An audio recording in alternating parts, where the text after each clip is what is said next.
Assalamualaikum warahmatullahi wabarakatuh. Hai semua, kembali lagi di Kais Official. Sebelumnya jangan lupa untuk di subscribe dan tekan tombol loncengnya ya teman-teman. Oke, hari ini aku mau masak keripik jengkol balado.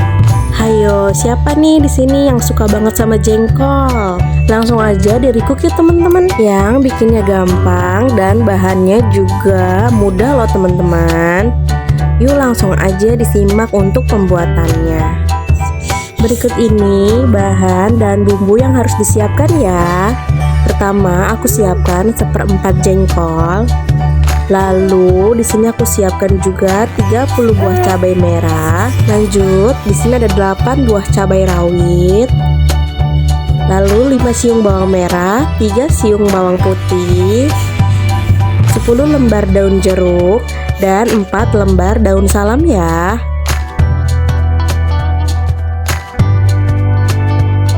Oke, lanjut. Di sini aku jerang air untuk merebus si jengkolnya ya teman-teman. Nah, untuk merebusnya di sini aku pakai 2 lembar daun salam dan 6 lembar daun jeruk ya.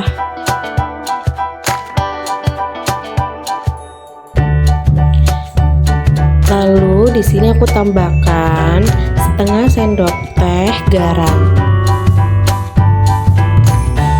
Oke, lanjut. Di sini aku aduk-aduk supaya garamnya itu tercampur merata ya. Lalu ditunggu sampai airnya mendidih.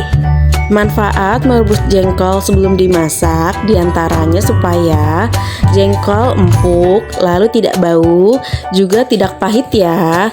Dan perlu diperhatikan juga nih untuk merebus jengkol dengan benar, yaitu rebus jengkol sekitar 10-15 menit ya teman-teman. Jika sudah 15 menit, ini kompornya aku matikan ya. Oke, lanjut. Di sini aku siapkan untuk bumbunya. Nah, untuk bumbunya hanya cabai, bawang merah, bawang putih ya, lalu dihaluskan. Nah, untuk menghaluskannya di sini aku pakai chopper dan aku beri sedikit minyak ya teman-teman supaya lebih cepat dan mempermudah untuk haluskan si bumbunya.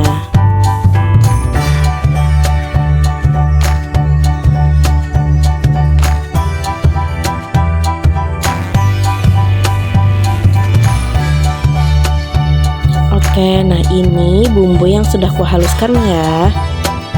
Berikutnya di sini aku siapkan jengkol yang sudah tadi aku rebus ya. Lalu untuk kulitnya dia akan terkelupas sendiri. Nah, untuk memotong jengkolnya di sini aku belah 2. Lalu aku iris tipis-tipis ya teman-teman. Karena di sini aku mau bikin keripik jengkol.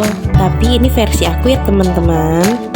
Nah, untuk olahannya sendiri di sini jengkol biasanya kalau aku bisa dibikin keripik balado atau bisa juga dibuat jengkol disambelin.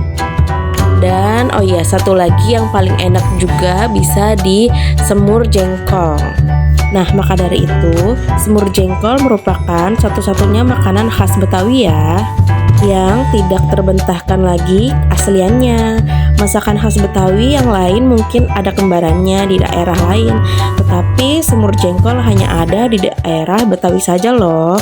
Orang-orang Betawi mampu membuat jengkol yang menjadi hidangan semur yang sangat lezat loh teman-teman.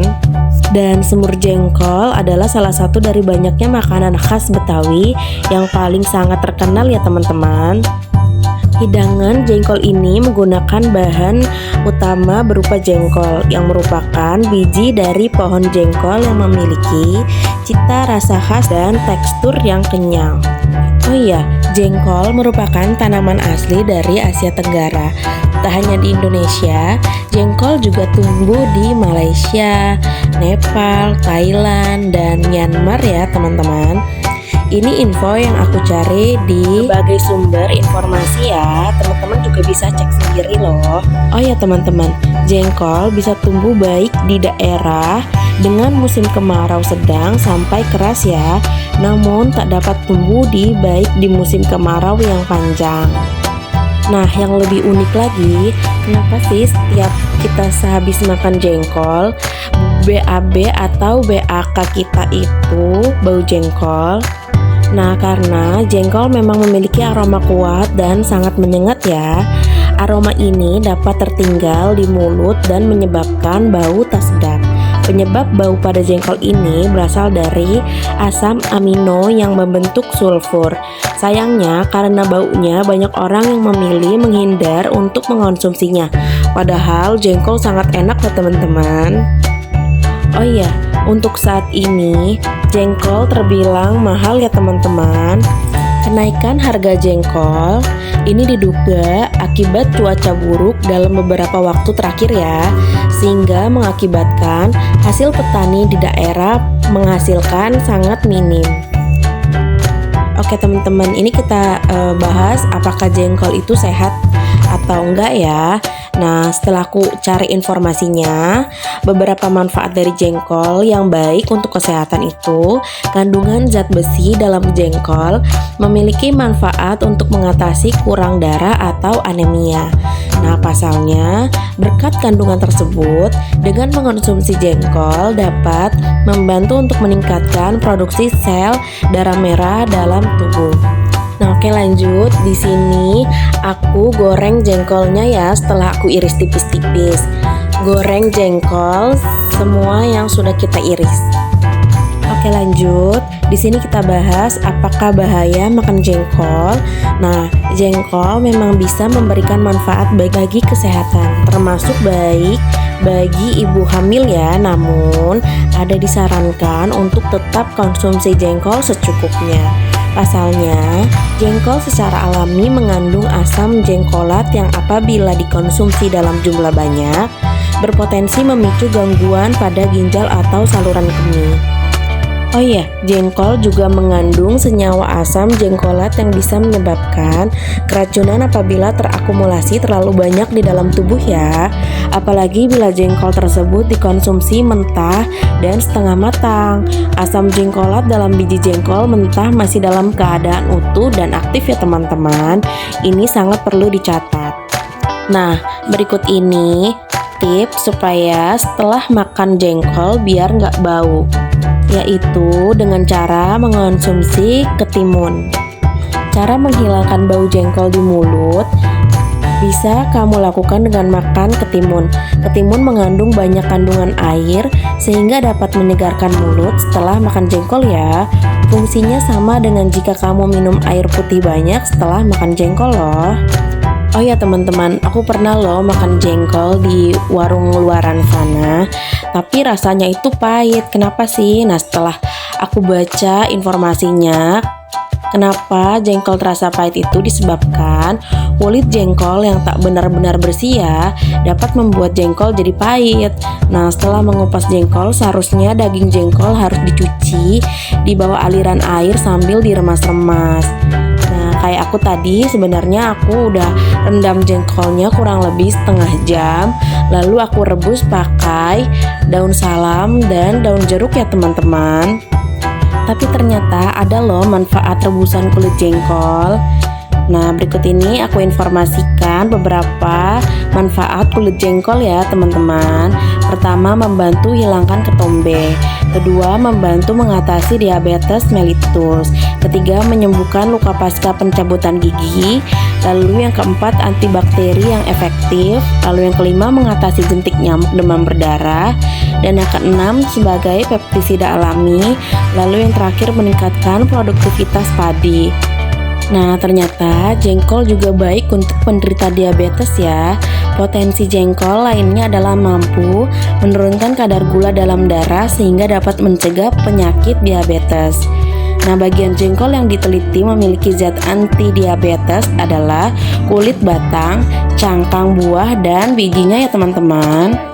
Oh ya teman-teman, ini juga harus dicatat ya. Hindari konsumsi jengkol pada saat perut kosong, atau jangan disertai makanan atau minuman lain yang bersifat asam ya. Oke, lanjut. Di sini aku tumis bumbu yang sudah aku haluskan tadi ya teman-teman. Lalu aku beri setengah sendok teh garam dan aku kasih juga sisa dari daun salam dan daun jeruk tadi ya. Lalu masak bumbu sampai benar-benar matang ya, supaya tidak bau langu. Oh iya, berikut ini tambahan tips mengatasi bau mulut setelah konsumsi jengkol ya teman-teman. Di antaranya pertama bisa dengan minum air putih, kedua dengan mengunyah permen karet, ketiga manfaatkan kopi, keempat bisa juga dengan minum susu, lalu yang kelima mengkonsumsi ketimun. Lanjut, di sini aku beri penyedap rasa secukupnya aja ya teman-teman, sesuai selera teman-teman. Lalu aduk-aduk kembali, masak kembali sampai benar-benar matang bumbunya. Nah, jika sudah matang, jangan lupa untuk dikoreksi dulu rasanya ya. Lalu bisa langsung dimasukkan keripik jengkolnya. Aduk-aduk sampai benar-benar merata ke jengkolnya ya teman-teman. Jika sudah merata, ini bisa langsung dimatikan kompornya ya, lalu bisa langsung dihidangkan. Berikut ini adalah penampakan dari si jengkolnya yang sudah matang. Ini rasanya bener-bener enak loh teman-teman, dan keripik jengkol ini bisa tahan berhari-hari walaupun tidak ditaruh di dalam lemari es. Nah, olahan jengkol seperti ini sangat disarankan untuk teman-teman yang tidak terlalu suka jengkol ya, karena jika dimasak seperti ini, rasa jengkolnya tidak terlalu kuat. Next time aku akan share video masak jengkol di semur ya teman-teman. Oke, sekian video kali ini. Terima kasih sudah menonton di Kash Official. Wassalamualaikum warahmatullahi wabarakatuh.